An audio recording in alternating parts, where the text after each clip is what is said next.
Ayer en España se conmemoró los 10 años desde que ETA anunció que dejaba de matar. Por el camino se han quedado más de 850 muertos y 7.000 víctimas. Y la justicia no ha podido esclarecer quién o quiénes fueron los asesinos en 370 casos que siguen impunes después de tantos años. Es el caso del coronel Antonio Heredero Gil, que fue asesinado por ETA el 2 de septiembre de 1992 en Salamanca. Acababa de tomar un café en un bar cercano a su casa. Se dirigió a la plaza de aparcamiento que tenía alquilada en el Paseo de la Estación de la capital charra. Sobre las 4:30 se montó en su vehículo y al enfilar la rampa de salida se detonó una bomba de péndulo que hizo saltar por los aires su coche y falleció de inmediato. Al día siguiente se iba de vacaciones con su familia, estaba casado y tenía 3 hijos.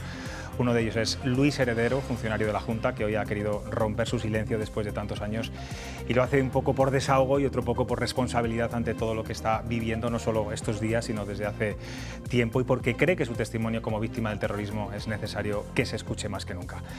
Luis Heredero, buenas noches. Buenas noches. Muchas gracias por elegir este programa Cuestión de Prioridades para contarnos su testimonio. Usted tenía 24 años cuando se produjo aquel atentado. Yo no sé cómo recuerda aquella tarde y los días posteriores. Bueno, pues aquello fue, lógicamente lo vimos como una tragedia, una sorpresa. Estamos en una familia normal, en una ciudad que habitualmente no era susceptible de esperar este tipo de acontecimientos, pues sobrecogió a toda la ciudad y a nosotros, lógicamente, pues nos pilló por sorpresa. Y bueno, pues a partir de ahí fue segundo a segundo ir tirando hacia adelante, recomponiéndonos para retomar una vida normal en la medida de lo posible. Y bueno, yo creo que pues lo hemos conseguido con el ejemplo de mi padre, con el ejemplo de mi madre, y bueno, pues intentando hacer la vida normal, cada uno con sus cosas y con su vida, con su familia y adelante.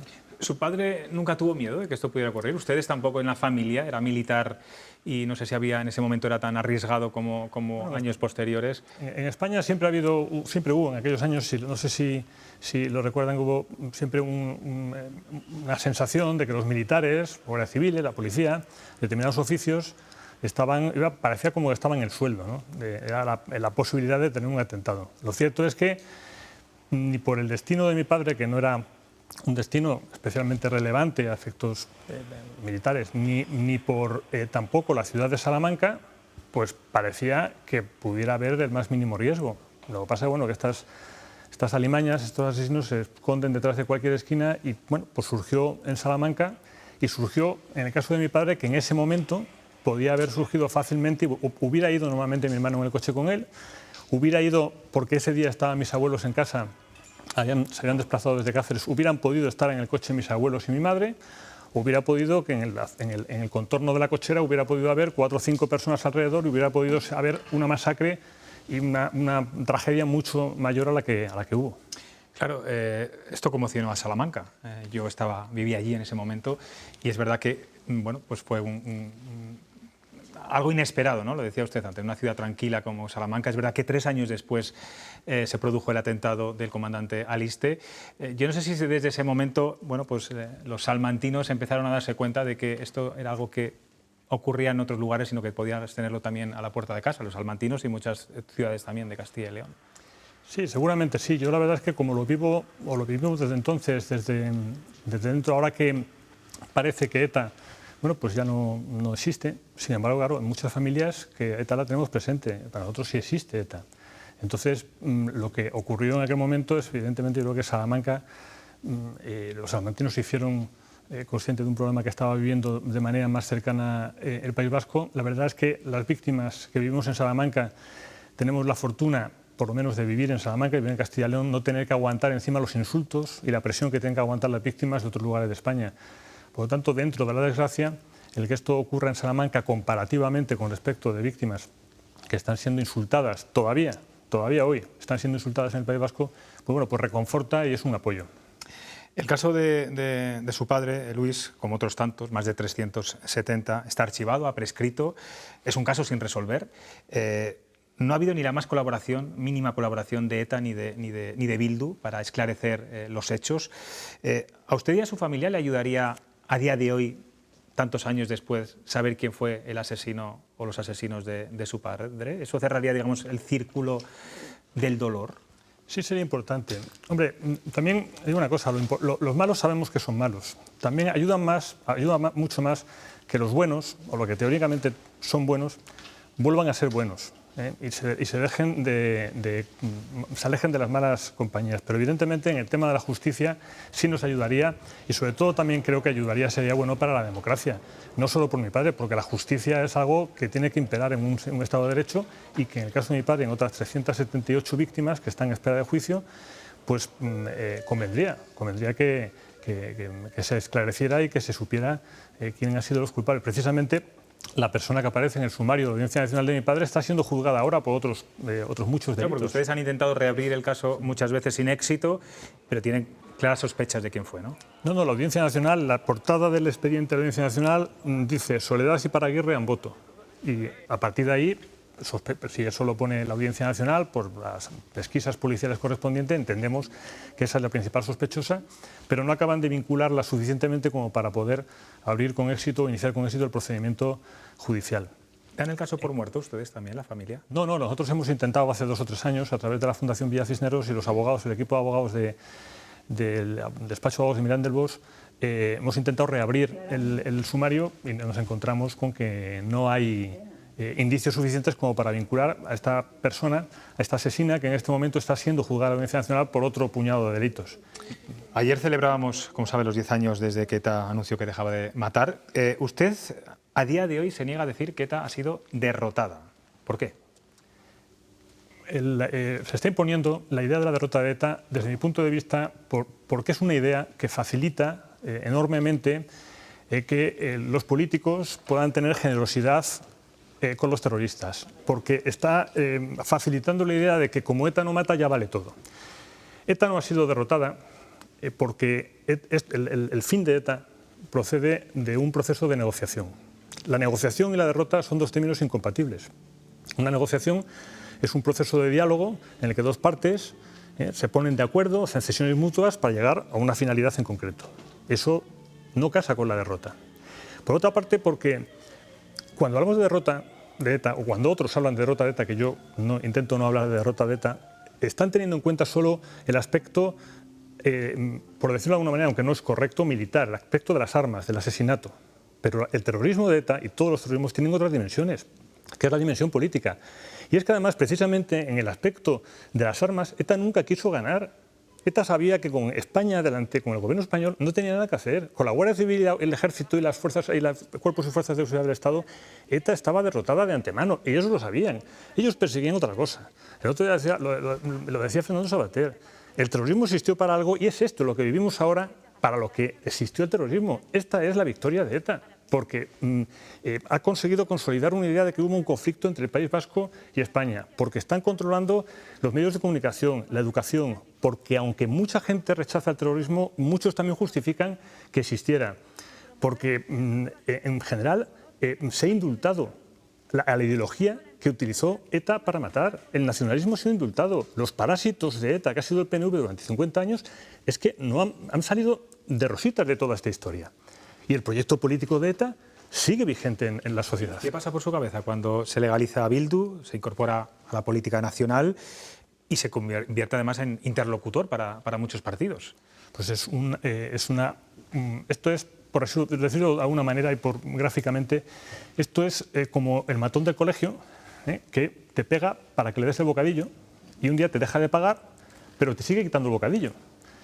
Lo de Bildu, la legalización de Bildu, la excarcelación de Bolinaga, la derogación de la doctrina Parot, que por cierto hoy se cumplen 8 años. Hoy se cumplen 8 años de la derogación de la doctrina Parot, que supuso la excarcelación anticipada de hasta 60 terroristas. De tal manera que hubo algunos que por 22 crímenes cumplieron 24 años. Bueno, pues todo eso forma parte de la merienda que le estamos dando todavía a los terroristas. Eso sí, ya no nos pegan, pero seguimos pagando el precio de la negociación que se empezó en el 2005. Usted, desde que murió su padre, se ha documentado mucho, ha escrito un libro, de hecho, sobre la protección legal de las víctimas del terrorismo, una especie de estatuto, ¿no?, que sirve también para muchas familias afectadas, y llega a la conclusión en ese estudio de que en terrorismo siempre se ha llegado tarde en España. ¿El Código Penal ha ido siempre a rebufo de la realidad cruenta que hemos vivido? Absolutamente. hay que tener en cuenta que la primera vez que se regula de una manera un poquito acorde con lo que estaba sucediendo, por no emplear tecnicismos, pero para evitar excesivos beneficios penitenciarios, unas excarcelaciones rápidas de los terroristas, se hizo en el año 95, pero aquello no fue suficiente. Entonces, en el año 2003, pero en el 2003, es decir, lo que llevaba pasado ya España con el terrorismo, en el año 2003 se modifica el Código Penal con una ley que se llama algo así como para el cumplimiento íntegro de las penas. Si estamos hablando de que se plantea el cumplimiento íntegro de las penas en el 2003. La imprescriptibilidad de los delitos de terrorismo se produce en el año 2010, un año antes de acabar ETA. Es decir, todo esto no se aplica a los anteriores, se aplica a los posteriores. Y la prisión permanente revisable llega en el 2015. O sea, es que eso ya no se aplica al terrorismo de ETA. El primer estatuto, la primera ley de solidaridad con las víctimas del terrorismo se aprueba en España en el año 99. No quiere decir que antes no hubiera habido algo. Pero si ustedes le preguntan a las víctimas que hay en Salamanca que vinieron del País Vasco en los años 80, vinieron en unas condiciones muy precarias. La primera ley fue en el 96 y la última, que está en vigor, es del año 2011. Muchos ejemplos está poniendo, desde luego. Me consta, señor Heredero, que estos días está seleccionando mucho la información. Imagino que también le removerá mucho las entrañas ciertas declaraciones, sobre todo lo que está pasando con Arnaldo Otegi y la negociación también con el Gobierno. ¿Cree que Pedro Sánchez se ha dejado engañar o todo es parte del blanqueamiento de Bildu para que sea un socio de Gobierno? No, Pedro Sánchez yo creo que es perfectamente consciente desde el primer día de todo lo que hace. Yo no lo tengo por torpe. Bueno, pero ha habido un cambio de actitud desde las primeras declaraciones del lunes del señor Otegi a las que hemos conocido al día siguiente que pronunció en Eibar, ¿no? Por parte del Gobierno. Otegi le ha fastidiado la fiesta de los 10 años a Pedro Sánchez y por eso, bueno, pues el Partido Socialista lo ha puesto un poco más digno. Pero la primera reacción del Partido Socialista fue a salir a aplaudir con las orejas las declaraciones de un matón, de un asesino, de un terrorista. Y aplaudieron como suelen hacer los últimos tiempos. Por cierto, que no, una cosa que no se corresponde, el propio Partido Socialista no hace mucho se llevaba las manos a la cabeza con todo esto. Y además, el propio Pedro Sánchez o Carmen Calvo hablaban de rayas rojas, de líneas rojas, para no pactar con Bildu. Y de repente ahora pues estamos en una situación que efectivamente es dolorosa, porque yo creo que bueno, pues, estaban dentro del lado de este lado de la raya, estaban del lado de los buenos. ¿Y usted cree que veremos excarcelaciones masivas? Está habiendo ya. Es decir, ahora no se está viendo todavía la excarcelación, pero se está haciendo. Yo me he documentado y he pedido información al Ministerio del Interior y he podido comprobar cómo al principio de la legislatura de Pedro Sánchez había en el primer grado penitenciario, o sea, el grado más alejado de la puerta de salida de la cárcel. ¿Pero por cumplimiento de penas o sin ningún...? Bueno, en ese momento había 205 reclusos. 205 reclusos. En este momento hay 6 reclusos en primer grado. De 205 a 6. Casi todos han pasado a segundo grado. Y ha habido 12 libertades condicionales y 11 terceros grados. Eso quiere decir que hoy que ya las competencias de instituciones penitenciarias están en manos del Gobierno vasco, pues posiblemente los segundos grados y terceros grados, esa evolución, son pasitos de la administración penitenciaria hacia los terroristas para que se acerquen cada vez más a la puerta de salida de las cárceles.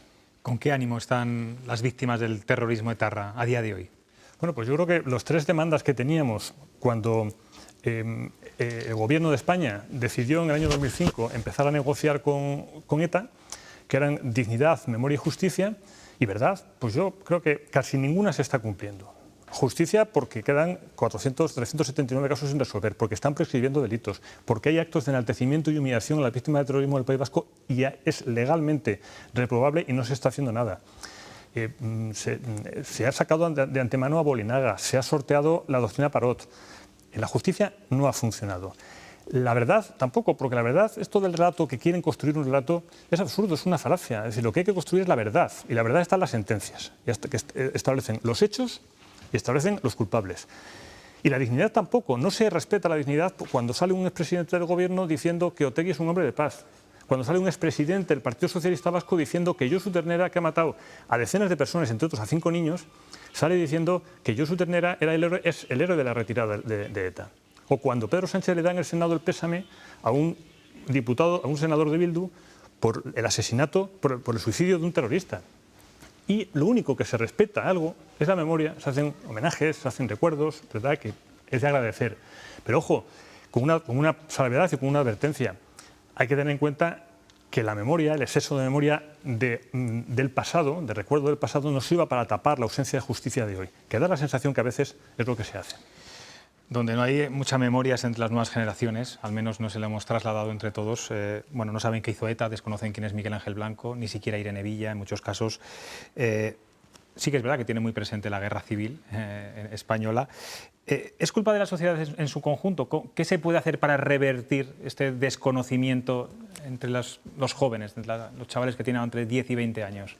Bueno, yo creo que es en otros muchos temas se ha querido y se ha conseguido, bueno, pues, trasladar a la juventud cuál era el problema del terrorismo. Nuestra generación, los que tenemos hijos y que van al colegio y que en el colegio les explican cosas, pues le podemos contar en casa esto, y en el colegio deberían contarle, en los libros de historia deberían contarle esto. Y también, desde luego, como no van a aprender es cuando se le da desde los medios de comunicación la trascendencia a Otegi que se le da, o cuando se equiparan determinados delitos que no tienen nada que ver entre sí, o cuando, bueno, esto yo creo que en definitiva el desconocimiento de la juventud por parte de los jóvenes del problema de ETA, es un manifiesto más, una prueba más de que lo de la derrota o la victoria sobre ETA no ha existido.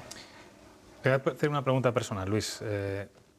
¿Cómo se siente cada vez que pasa por la rotonda que lleva el nombre de su padre en el Paseo de la Estación, muy cerquita de donde ocurrió el atentado? Pues me siento orgulloso de que mi padre, pues que tiene ese nombre. Me siento orgulloso de vivir en Salamanca y de la ciudad de Salamanca y del Ayuntamiento de Salamanca, que tuvo el detalle de hacer esa rotonda.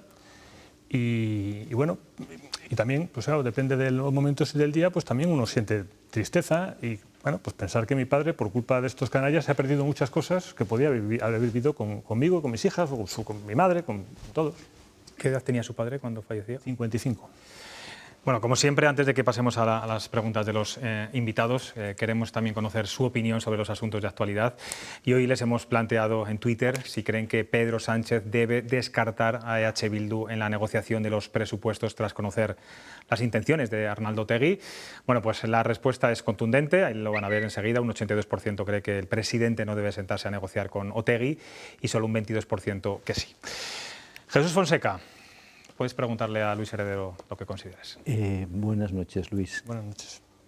Lo primero que yo quiero dejar claro es el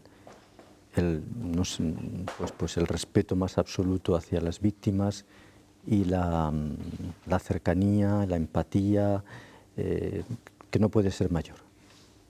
Pero dicho esto, a mí me gustaría que hablaran los que murieron.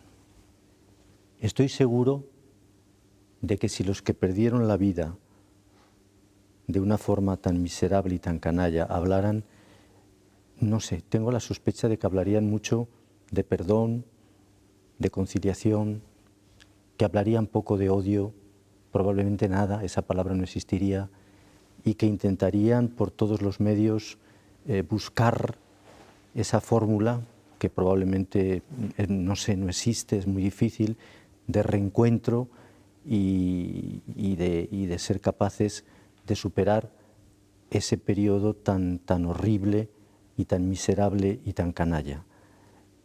Esto que digo no quiere decir en absoluto, que no se malinterprete, que piense yo que aquí hay que hacer tabla rasa, en absoluto, no lo creo. Pero sí me gustaría escuchar a los que dieron su vida, porque yo he escuchado a, no sé, me acuerdo ahora mismo, por ejemplo, de Julio Valdeón, un hombre al que en la guerra civil le mataron a su madre y le mataron a varios familiares más, y jamás le oí hablar de odio y siempre le oí hablar de reconciliación, y todo lo que decía era siempre buscando el encuentro y buscando el que nos entendiéramos y el buscando la paz. ¿Qué diría su padre? Yo no sé cuál es el camino. Yo es que mi padre fue asesinado, no está en vida, por lo tanto, ni puedo hacer la presunción que hace Jesús, ni puedo hacer la contraria. Simplemente lo liquidaron, lo mataron. Entonces, presumir que un muerto va a conceder el perdón o no lo va a conceder, es mucho decir, sobre todo porque aquí el perdón es una cuestión que efectivamente es muy personal. Aquí lo que tiene que ponerse en marcha, lo que estamos hablando es de la justicia. Fernando Buesa, unos días antes de morir, de ser asesinado, en el Parlamento vasco dijo: la justicia, la paz sin justicia no es paz. Y luego ya lo de ese paralelismo entre la guerra civil y el terrorismo, una situación de confrontación general entre dos bandos, compararlo con una banda de criminales que por la espalda y siempre con alevosía, con cobardía, asesinaban y mataban, nunca le he encontrado la comparación posible y no beneficia ni a los que hicieron la guerra, ni benefician a las víctimas del terrorismo, ni a sus familias. Yo, claro que quisiera, ojalá pudiera oír a mi padre y ver si lo que quiere es... Yo creo que comparaba las palabras, ¿no? Las lo que palabras, podía haber no, pensado. los hechos no en absoluto. No, el perdón... Las palabras. No, yo te entiendo perfectamente y no puedes imaginar hasta qué punto estoy cerca de ti y estoy contigo y estoy con las víctimas. Pero a mí me gustaría... No sé, yo quiero oír hablar de perdón y yo quiero buscar caminos de concordia y de entendimiento. Si resulta que hay un personaje siniestro que verdaderamente lo está fastidiando todo, pues no sé, que lo aparten, que hagan lo que sea. Convendremos en que lo que sería necesario es que una vez que estén todos juzgados y que pasen todos y cumplan con la justicia, pues empezamos a hablar ya de eso. Y luego además, una vez que estén juzgados y, bueno, pues pidan perdón. Esto ya individualmente cada uno perdonaremos. Y mientras tanto, lo que digo, la justicia y el Estado de Derecho que haga su trabajo. Y luego ya es una cuestión íntima de cada uno de las... Arenales. Yo, no me queda ninguna duda que el alegato de Jesús o la opinión es con la mejor intención y yo que soy cristiana practicante, católica practicante, pues bueno, oír hablar del perdón se me ensancha el corazón, lógicamente, porque es una de mis máximas en la vida. Pero vamos a ir, yo creo que el burro por la linde, dicen en mi pueblo. Los que tienen que pedir perdón son los asesinos. Los que tienen que pedir perdón, que aún no lo han hecho, son los asesinos.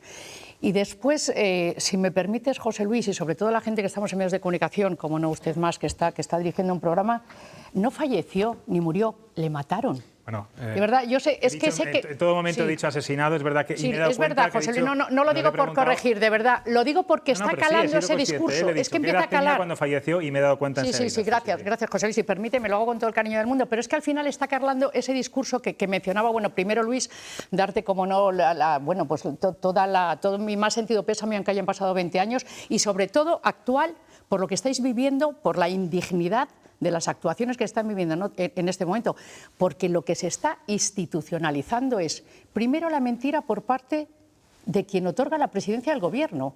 Que es que qué credibilidad, José Luis, cuando ha dicho usted antes, es que ha dicho clarísimamente el presidente del Gobierno que no, pero qué credibilidad nos ofrece. Se ha dicho 1000 veces antes de la campaña que con Bildu no, que se lo tenía que decir 5 y que lo decía 20 veces y que no negociaría con ellos y que no se acercaría a Podemos. Es que, sinceramente, a mí no me ofrece ninguna credibilidad y lo que estamos viendo, y aquí como somos castellanos, nos gustan más los hechos que las palabras. Y con los hechos hay ya 200 presos acercados en el País Vasco.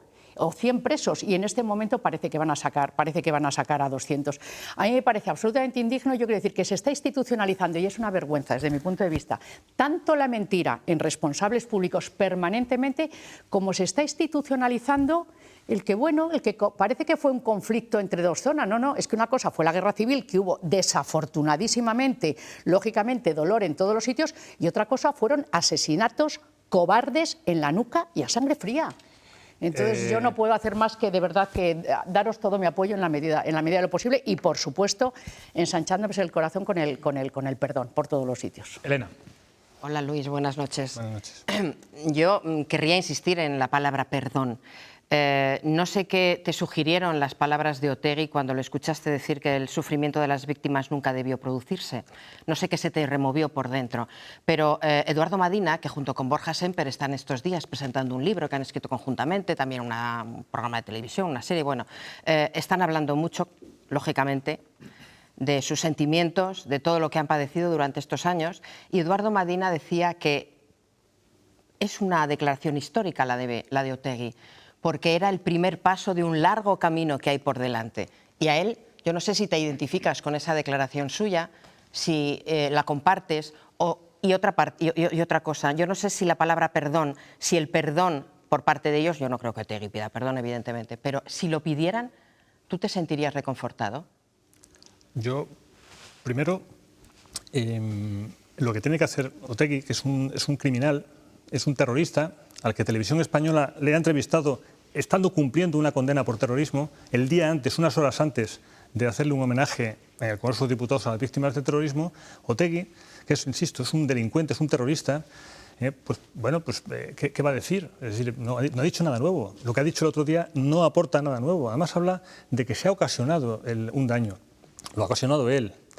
Y él y otros muchos terroristas de ETA podrían estar colaborando. En estos 10 años que estamos celebrando, se han producido 12 esclarecimientos de los 300 y pico que había sin resolver, 12 esclarecimientos. Eso quiere decir que los terroristas no están colaborando. ¿De qué me sirve que pidan perdón? Que por otra parte tiene razón Jesús, lo tiene que pedir a mi padre, es el que tendría que recibir el perdón. Yo puedo dar mi parte alícuota, pero al que realmente le rompieron, le eliminaron, fue mi padre. Yo no soy quien para hablar en nombre de mi padre, pero bueno, la parte de daño que me han hecho a mí depende primero de su actitud. O sea, a mí con declaraciones ambiguas, grandilocuentes, habrá gente que la reciba muy bien, pero si es que lo que tienen que hacer es pedir perdón expresamente, es condenar el terrorismo, que ni existe, que no hubiera existido. Pero es que eso no lo acaban de decir. No piden perdón.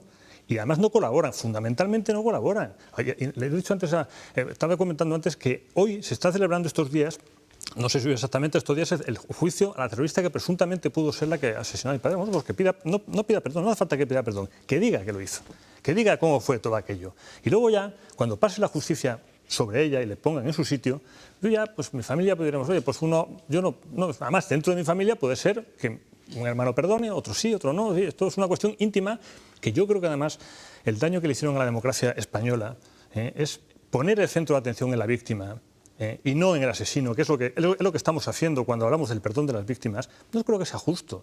Lo que hay que poner el centro de atención es en el que han hecho el daño. Pero ¿qué importa a nadie lo que yo íntimamente sienta para mí? Lo que importa a la democracia española es el daño que ha hecho esta gente y que es un daño irreparable y que hay que repararlo a base simplemente de algo tan sencillo como la justicia. Porque es que no vaya a ser que estemos hablando de perdón para que haya medidas de generosidad para los terroristas. Es que eso es lo que quiere, es la derrota y el perdón es lo que no quiere llevar. A eso que llamamos además, y que en la novela Patria se recrean con la reconciliación. La reconciliación es cuando hay un conflicto. Mi padre no tiene un conflicto con nadie y se lo llevaron por delante. Pero el perdón es una cuestión íntima y aquí yo creo que a la sociedad lo que le interesa es la justicia y la dignidad y el recuerdo de las víctimas. Y luego ya esto, pues vamos a poner el centro de atención en lo que hacen los asesinos, no lo que hacemos nosotros, que estamos llevándolo como mejor podemos. Óscar.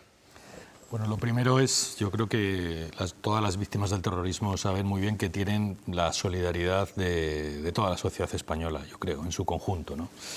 Y, sin embargo, yo discrepo de una de las cosas que se han dicho. Yo creo que sí que ha habido una derrota de ETA y sí que ha habido sobre todo una victoria de la democracia. Es decir, porque por lo que hemos luchado los demócratas es precisamente para que todas las ideas se puedan defender democráticamente y puedan tener su sitio en las instituciones, incluso las que nos repugnan, incluso las de los que apoyaron el terrorismo en su momento y que luego pues han decidido que ya no apoyan el terrorismo. Incluso las ideas de los independentistas radicales, que a mí me encantaría que no tuvieran ningún voto. Es decir, me encantaría que Otegi y los suyos no estuvieran presentes en el Parlamento Nacional ni tampoco en el Parlamento Vasco, pero porque no tuvieran ningún voto. Eso es lo que me gustaría. Pero si tienen votos, están ahí. Y eso es la democracia. Bueno, es decir, poder defender todas las ideas, siempre que se haga mínimo para estar en el Parlamento sería denunciar contundentemente la violencia. Es lo mínimo que se le puede pedir a alguien para ser representante del pueblo, lo mínimo. Y en otros países funciona. O sea, que alguien que no condene expresamente la violencia, que nos esté representando, Arenales, le voten o no... Arenales, yo creo que yo no te he interrumpido cuando tú has hablado. Sí, tienes razón, perdón. Yo me gustaría decir lo que estoy diciendo. Yo sí que creo que es importante lo que ha hecho Otegi. Es un primer paso, evidentemente, y se necesita mucho más. Lo ha expresado bastante bien Consuelo Ordóñez, que es la presidenta de Covite, ha dicho es un salto cualitativo, lo valoramos positivamente, pero ahora hay que pasar de las palabras a los hechos. Yo creo que eso es lo importante, que ahora hay que pasar de las palabras a los hechos. Pero me parece que es un gran triunfo de la democracia española, primero, que ETA haya desaparecido, que no se mate, y luego que, evidentemente, pues haya una normalidad democrática. Yo creo que eso es por lo que hemos luchado los demócratas y para mí es una victoria. Yo creo que sigo insistiendo en que no, porque precisamente la vida de una sola víctima debería impedir que cualquier partido que se considere democrático amparara o impulsara o defendiera las ideas por las que se implantaran en el País Vasco o en España las ideas por las que mataron a esa víctima. Y es lo que está pasando.